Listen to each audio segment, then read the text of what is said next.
أيحسب الإنسان أن يترك سدى ألم يكن نطفة من مني يمنى ثم كان علقة فخلق فسوى فجعل منه الزوجين الذكر والأنثى أليس ذلك بقادر على أن يحيي الموتى. Apakah manusia mengira bahwa dia dibiarkan saja? Bukankah dahulunya ia dijadikan oleh Allah dari secercah air mani yang hina? Kemudian Allah menjadikannya segumpal darah. Lalu menyempurnakan kejadiannya. Kemudian menjadikan dua jantina atau dua jenis kelamin, lelaki dan wanita. Apakah Allah yang berkuasa menciptakan? Tidakkah berkuasa pula menghidupkan kembali manusia setelah matinya? Terjemah bebas surah Al-Qiyamah ayat 36 hingga ayat 40. Alhamdulillahilladzi khalaqal mauta wal hayata liyabluwakum ayyukum ahsanu amala wa huwal azizul ghafur. Asyhadu an la ilaha illallah wa asyhadu anna Muhammadar Rasulullah. Amma ba'du. Tuan-tuan, puan-puan, bapak-bapak, ibu-ibu, saudara-saudaraku, kaum muslimin dan muslimat yang dirahmati Allah. Tajuk perbincangan kita atau judul pembicaraan kita adalah lakukanlah apa maumu. Tetapi ingat, kamu mau mati juga. Judul atau tajuk ini seperti orang kecewa ya, seperti orang merajuk. Lakukanlah apa maumu. Lakukanlah apa mau. Artinya, terserahlah, suka hatilah. Seolah-olah memberi kebebasan kepada kita atau siapa saja untuk berbuat semaunya, sesukanya. Tapi, ada pula tapinya. Tapi, ingat, kamu mau mati juga. Saya kemukakan beberapa ayat dalam surah Al-Qiyamah tadi. Ayat 36 hingga ayat 40. Ayat itu diawali atau dimulai dengan sebuah pertanyaan. Pertanyaan pertama disusuli dengan pertanyaan kedua.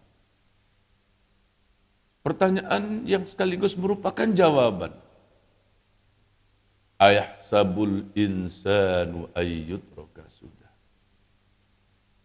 Apakah manusia mengira atau menyangka bahwa dia dibiarkan saja? Dibiarkan sajakah manusia? Bebaskah semau-mau dan sesuka-sukanya buat apa saja? Ayahsabul insanu ayyutraka sudah. Bebas tanpa jerat hukum, tanpa ada siapapun dan kuasa manapun yang mengawasinya dan kelak akan menghukumnya atau memberi pengadilan kepadanya. Bebaskah? Ayahsabul insanu ayyutraka sudah. Itu pertanyaannya. Belum sempat menjawab pertanyaan yang pertama, Pertanyaan kedua, alam yakun nutfatam min maniyyin yumna? Bukankah manusia itu dahulu diciptakan oleh Allah dari secercah, dari setetes air mani yang hina? Bebaskah manusia? Merasakah bahwa manusia itu dibiarkan saja? Pertanyaan kedua seolah-olah memberi jawaban kepada pertanyaan yang pertama. Tidak bebas. Buktinya bahwa manusia tidak bebas. Manusia diajak untuk berpikir, mengingat gerangan siapakah sebenarnya diri ini. Dari apa ia diciptakan? Dari mana dia berasal? Bukankah dahulunya ia dari secercah air mani yang hina? Allah yang menjadikan manusia.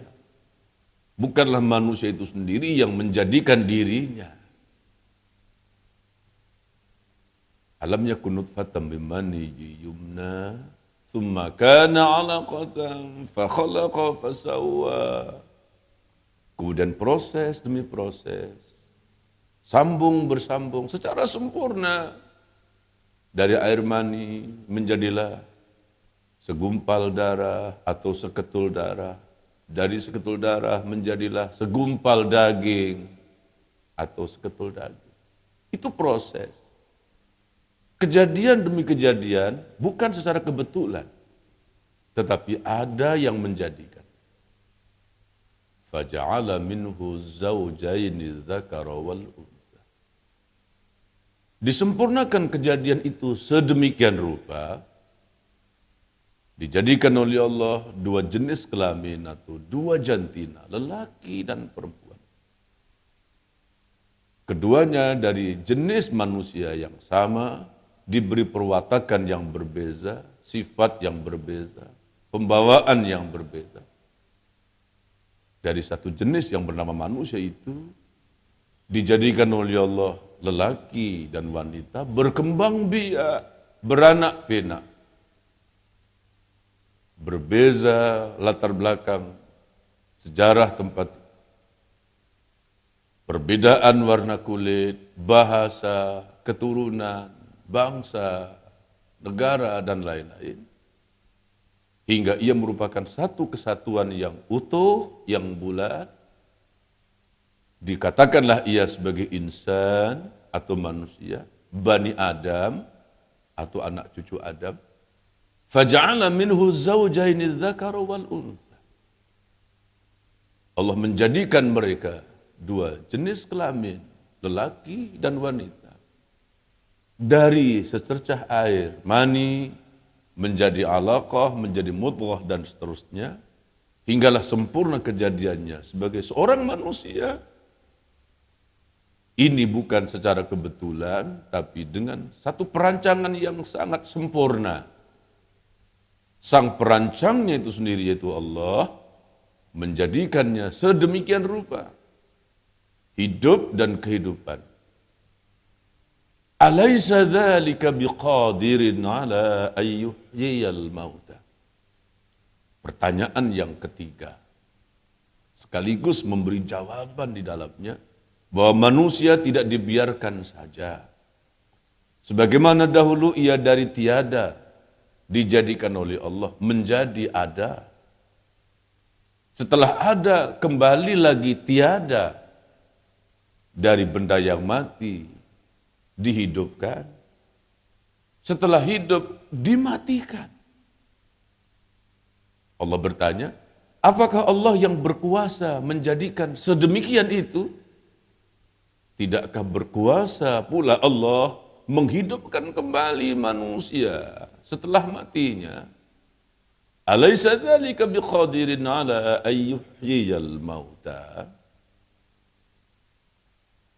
Hendak mengatakan kepada kita sebagai satu hujah, dalil, alasan yang paling jitu, yang paling pasti, yang paling tepat. Jawaban dari rangkaian pertanyaan demi pertanyaan pada satu kesimpulan, manusia tidak bebas. Bebas tapi terbatas. Manusia tidak dibiarkan saja oleh Allah. Jadi, lakukanlah apa maumu. Apa maksudnya itu? Lakukanlah apa maumu. Iya, lakukanlah apa maumu. Mana yang biasa buat baik, buatlah baik banyak-banyak. Kalau perlu, tingkatkan. Yang biasa buat dosa, buatlah dosa banyak-banyak. Kalau perlu, tingkatkan. Itu yang saya katakan tadi, judul ini seperti orang merajuk, ya, macam orang kecewa saja. Soalnya bukan apa ya, tuan-tuan dan puan-puan, bapak-bapak dan ibu-ibu. Umpama disuruh pun, jikalau seseorang itu tidak mau buat, adakah siapa yang boleh memaksanya, yang bisa memaksanya? Umpama dilarang pun, tapi kalau itu telah menjadi satu habit, kebiasaan, hobinya, kebanggaannya, hukum manakah yang mampu mencegahnya? Seperti kebanyakan yang kita saksikan pada hari ini. Suruhlah untuk melakukan kebaikan.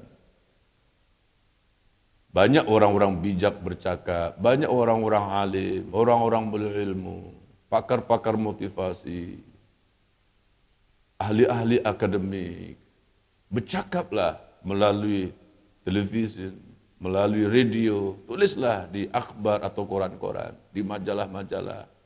Adakanlah simposium, seminar, rapat ini, rapat itu, musyawarat ini, musyawarat itu, susun kabinet, bentuk ahli jabatan kuasa, panitia, macam-macam lah, organisasi, yayasan, ceramah perdana dari mulai di surau atau musala-musala, masjid, sampai forum-forum perdana di padang terbuka, di studium yang dihadiri berpuluh-puluh ribu, bahkan mungkin jutaan.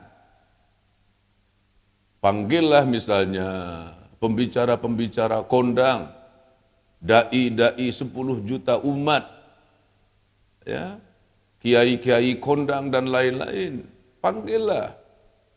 Dengan keseniannya sekalipun sekarang, ini ada yang namanya dakwah dalam seni, dakwah dalam lagu, nada dan dakwah, buat film, buat ini, Masya Allah. Dengan jago-jago nasidnya, penasid-penasid andalan, penasid-penasid hebat. Sebutlah, cakaplah, bicaralah, panggillah, ajaklah, sampaikanlah dengan hujah-hujahnya, dengan berbagai bahasa, melalui saluran media yang bermacam-macam coraknya. Sampai sekarang orang berdakwah juga melalui handphone, ada pesanan-pesanan ringkas, SMS, bahkan dengan nada suara, nada dering, yang bernada pesanan, yang bernada dakwah ajakan, macam-macam lah orang buat. Tetapi kalau orang tidak mau buat juga, tak mau melakukannya, adakah siapa-siapa di antara kita yang bisa atau boleh memaksa supaya orang buat juga? Tentu jawabnya tidak.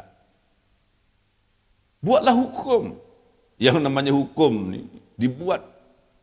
Seringkali diubah, dipindah, ubah lagi karena tidak sesuai. Undang-undang atau hukum yang dibuat manusia 10 tahun yang lalu, hari ini sudah dianggap lapuk misalnya. Perlu direvisi kembali, ditinjau ulang kembali. Buat undang-undang dan hukum baru. Namanya undang-undang lalu lintas lah, undang-undang penjajah peniaga lah, undang-undang untuk rakyat lah ini. Buatlah. Namanya undang-undang lalu lintas atau undang-undang jalan raya.